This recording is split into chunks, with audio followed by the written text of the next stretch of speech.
Hello दोस्तों, हम लोगों ने रिलेशन की डिफिनीशन पढ़ा और ये भी जाना कि रिफ्लेक्सिव रिलेशन क्या होता है, सिमेट्रिक रिलेशन क्या होता है, ट्रांजिटिव रिलेशन क्या होता है और इक्विवेलेंस रिलेशन क्या होता है। एक क्वेश्चन पूछा जाता है, देख लीजिए। If set A has n elements, then number of reflexive relations from A to A is 2 to the power n square minus n। अगर किसी सेट ए में n एलिमेंट हैं तो ए से ए में कितने रिफ्लेक्सिव रिलेशन बनेंगे, ये क्वेश्चन पूछा जाता है। ये क्वेश्चन प्राय जो है आपकी टीचिंग स्किल देखने के लिए पूछा जा सकता है कि चीज़ों को आप जो है आपको डिफिनीशन मालूम है, रिजल्ट मालूम है, लेकिन आप किसी चीज़ को पढ़ा पा रहे हैं कि नहीं। तो चलिए इसका प्रूफ देखते हैं।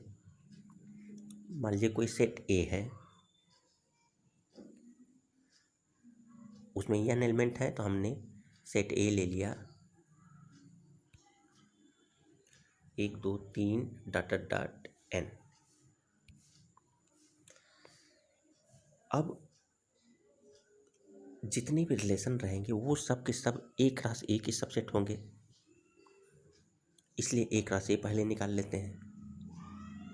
एक क्रॉस ए मतलब ए का ए के साथ कार्टेशियन प्रोडक्ट, उसको निकाले तब ये स्थिति आई, 1 1 1 2 1 3 dot dot dot 1 n, 2 1 2 2 2 3 dot dot dot 2 n, इसी तरह से 3 1 3 2 3 3 dot dot dot 3 n, n 1 n 2 n 3 dot dot dot n n। ये आ गया ए क्रॉस ए। जितने भी रिलेशन रहेंगे सब इसी ए क्रॉस ए के सबसेट होंगे। अब बोल रहा है कि रिलेशन रिफ्लेक्सिव हो, तो रिफ्लेक्सिव रिलेशन की डिफिनीशन पिछली क्लास में हम लोग पढ़े थे कि ए के जितने एलिमेंट हैं वो स्वयं से ज़रूर संबंधित रहेंगे, यानी कि एक संबंधित रहेगा, एक से दो संबंधित रहेगा, दो से तीन संबंधित रहेगा, तीन से, इसी तरह से डॉट डॉट डॉट एन संबंधित रहेगा एन से।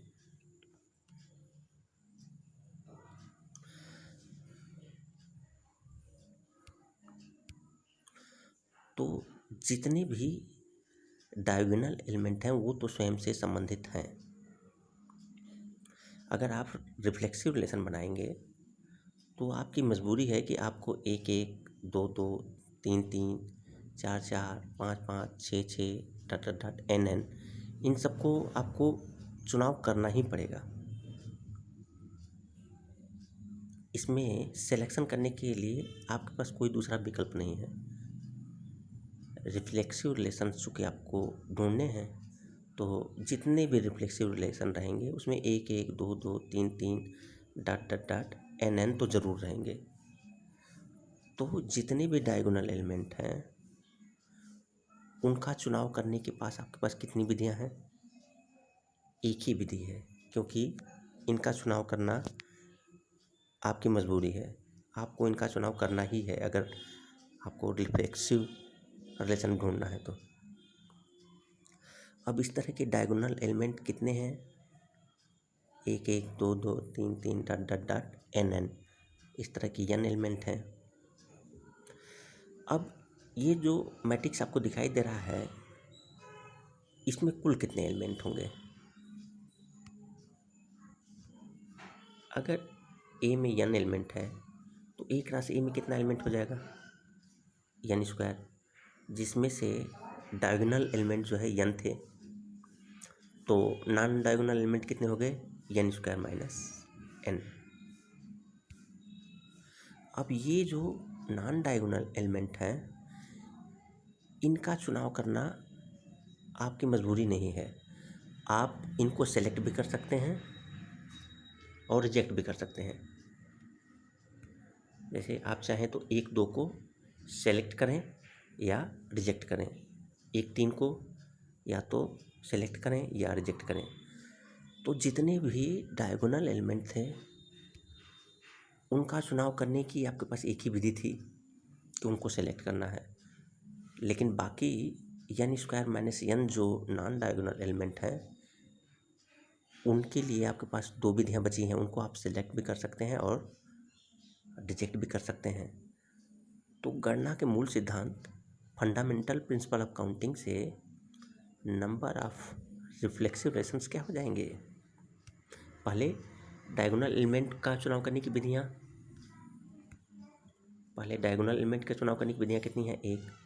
नॉन डायगोनल एलिमेंट के चुनाव करने की विधियां कितनी हैं? दो गुणे दो गुणे दो। इस तरह से नॉन डायगोनल एलिमेंट कितने हैं? n स्क्वायर माइनस n है। तो दो गुणे दो गुणे दो गुणे दो, इस तरह से n स्क्वायर माइनस n बार किया जा रहा है। तो कितना आंसर आ जाएगा? 2 घाते n स्क्वायर माइनस n। अगर आपसे ये क्वेश्चन पूछा जाए तो आप इसका आंसर इसी तरह से बताइएगा। Thank you.